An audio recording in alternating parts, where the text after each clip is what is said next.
Bangsa ini harus soleh. Kalau kita, kata Nabi, kalau kita tidak soleh, kurang amal saja, maka kita akan ditimpa oleh ham. Ham itu kesusahan, ya, dan kedukaan nestapaan yang terus menerus. Jadi ada orang mengatakan bencana itu ujian.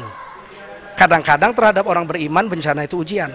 Tapi terhadap orang durhaka bencana itu taboan, tamparan dari Allah. La'allahum yarji'un, supaya mereka tobat. Tapi bisa juga azab.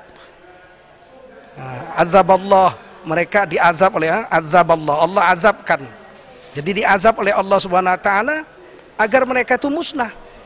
Jadi saya khawatir kalau kita tidak introspeksi diri, apakah Indonesia masih dalam tahap diuji untuk menaikkan iman, atau sedang ditaboi supaya tobat, atau sedang dimusnahkan oleh Allah Subhanahu wa taala. Banyak kan juga hal-hal yang sifatnya merugikan baik moral maupun material yang terjadi di negara kita ini. Salah satu di antaranya mungkin beberapa orang mengatakan bahwa ini adalah ulah para pemimpin negara kita nih, Tat.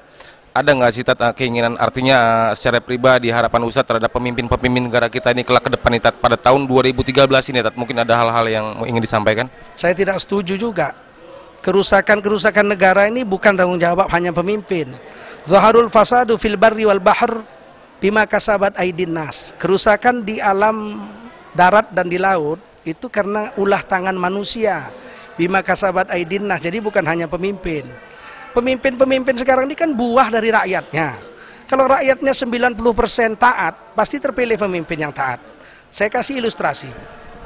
Di negara demokrasi, pemilihan langsung, kalau di satu desa itu terdiri dari 90% pemabuk, pasti yang menang lurahnya pemabuk.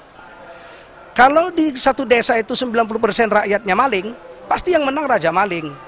Nah, kalau di satu desa itu orang yang soleh-soleh, maka pemilihan kepala desa secara demokrasi langsung yang menang pasti ulama yang soleh. Nah, di Indonesia ini kenapa sih banyak pemimpin yang maling? Berarti 90% rakyat Indonesia ini maling. Itu cerminan saja, pemimpin itu cermin rakyatnya. Ketika orang soleh-soleh semua zaman Nabi, terpilih Abu Bakar, Umar, Utsman, Ali, Muawiyah, Umar bin Abdul Aziz, orang-orang yang soleh-soleh. Ketika orang sudah mulai rusak, ya pastilah terpilih orang-orang yang rusak. Jangan mimpi Indonesia dapat pemimpin yang soleh kalau rakyatnya jahat.